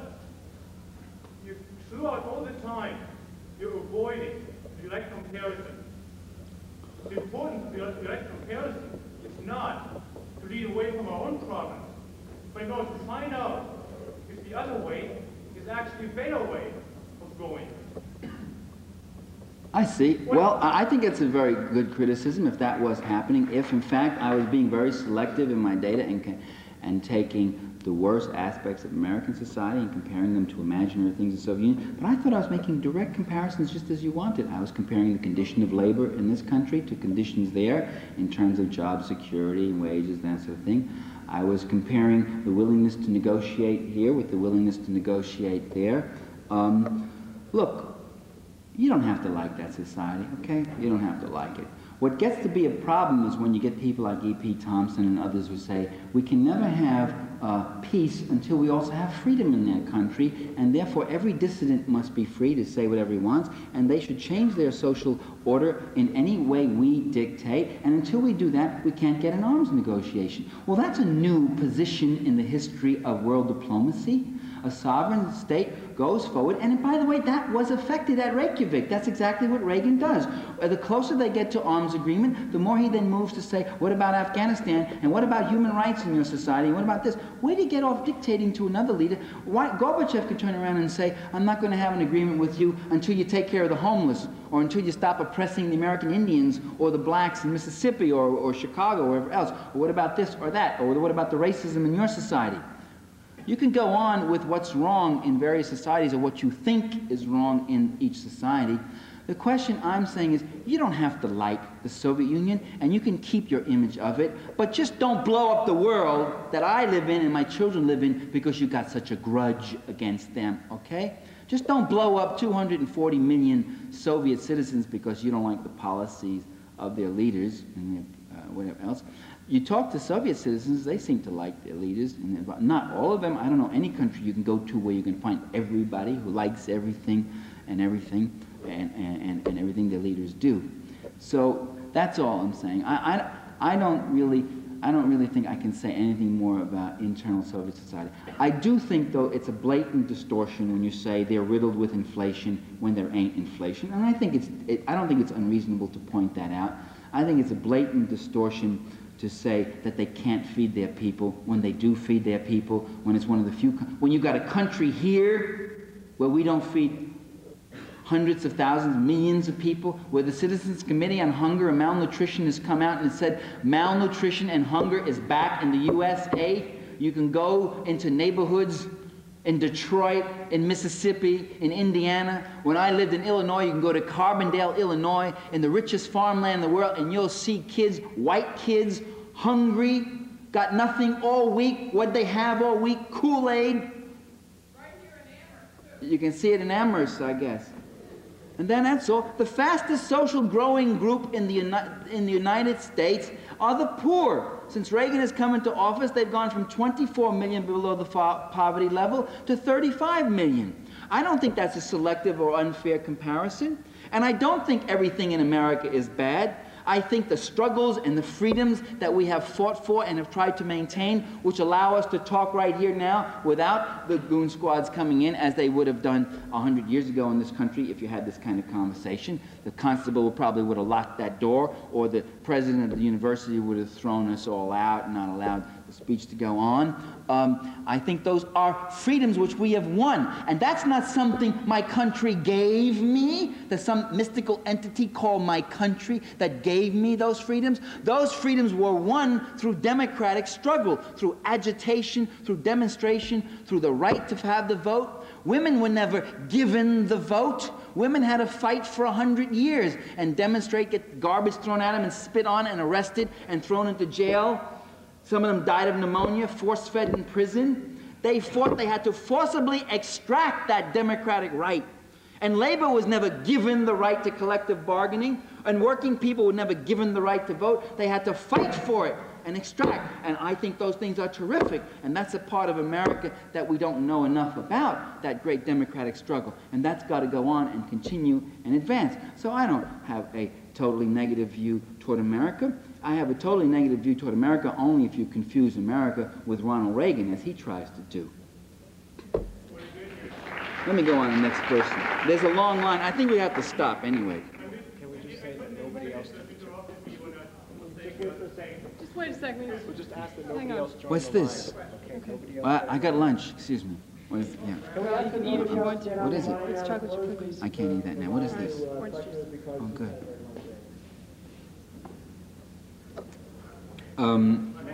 Why don't we just take, I know, I'm sorry, I hate to push you on, but there's a long line. Why don't we just take a couple more questions? Could I ask people to just sit down, because it's now 9. Go ahead. Why don't you make one more statement, since you seem determined not to leave? You were saying that when Gorbachev went into Geneva, that his intentions were entirely good, that he just wanted peace, he just wanted to get away with all the problems, while Ronald Reagan was entirely evil motivated. What gives you the right to make this claim, just looking at their actions? Actions speak much clearer than words do. Right. And Gorbachev unilaterally has instituted a moratorium on nuclear weapons. Yeah, well, please finish and have some regard for people behind you in the hour, that's all. Sorry, I didn't mean to get... We know that America fled Nicaragua. We also know that the Soviet Union invaded Afghanistan. So how can you say that the Soviet Union is well motivated, the American president is evil motivated? There's no reason to make such a claim. They're both All right, you've made that point and you're repeating it. Could you stop now and let me answer it? Okay, I did not say that they're entirely good and he's entirely evil. I didn't use that kind of cartoon language. I said that Gorbachev seemed to sincerely put things on the table and show that he wanted to negotiate these things, and that actions indeed do speak louder than words. He has put a moratorium on nuclear testing. Now, both those political leaders know that when you stop testing, you stop the development of nuclear weapons. Both of them know that, and one of them is willing to take that step, and the other is not. That is indeed actions, and Reagan has taken an action also, and that action is not to stop testing because he wants to continue that escalation, and that is indeed actions speaking louder than words. I'm sorry, I really have to ask you to sit down and let someone else speak.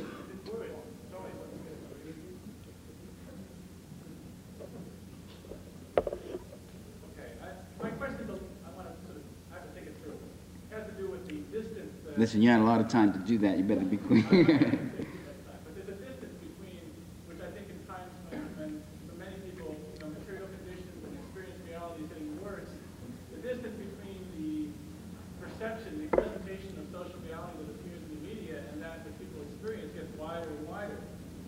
And at the same time, the corporations that control the mass media, of course, are going to continue to churn out a certain image that is favorable to the ruling interests. So that there's no national presence of an alternative media. There's not going to be on a large scale. And yet I think that people find ways to keep themselves informed. Right. So my question has to do with this. It's sort of like, what do you see as someone who travels a lot, is in contact with many people, how do you see people resisting the kind of framing of their consciousness that goes on, especially when conditions get worse like this? Not in general, but now, in this period of time. Well, there are several things. One is the limits of propaganda itself. There's just so long you can convince the American people that Gaddafi, for instance, is a mortal threat to the existence of the United States and will destroy us all soon. This little country with about, what, 3 or 4 million people in it. After a while, you can bomb them, try to kill them, and hype it up. And you go around the country, and everybody's Gaddafiing. Last spring, people, all they wanted to do was Gaddafi. This was a guy, Libya, didn't even know where Libya was on the map a few years before, and they were suddenly convinced that it was going to kill him. But after a while, you see, that doesn't work. Gaddafi isn't doing it. He isn't really that terror. It isn't. We now are discovering that most of the brokerage of terrorism and managing of it was supposedly Syria. It turns out it's not even Syria now, that most of it is being done by Iran, and we find out that the President of the United States has been giving arms to the Vatican of terrorism, to the hub of terrorism, all the while telling people how terrorism is the worst evil. It's a form of communism, really. So you see, they get into lies. There are limits to their propaganda. A lot of that begins to not be as effective as it should. That's one thing. Two, there's a whole alternative networking that goes on. There are church groups, peace groups, labor groups that communicate through newsletters and whatever else. We got 1 million people into New York in June of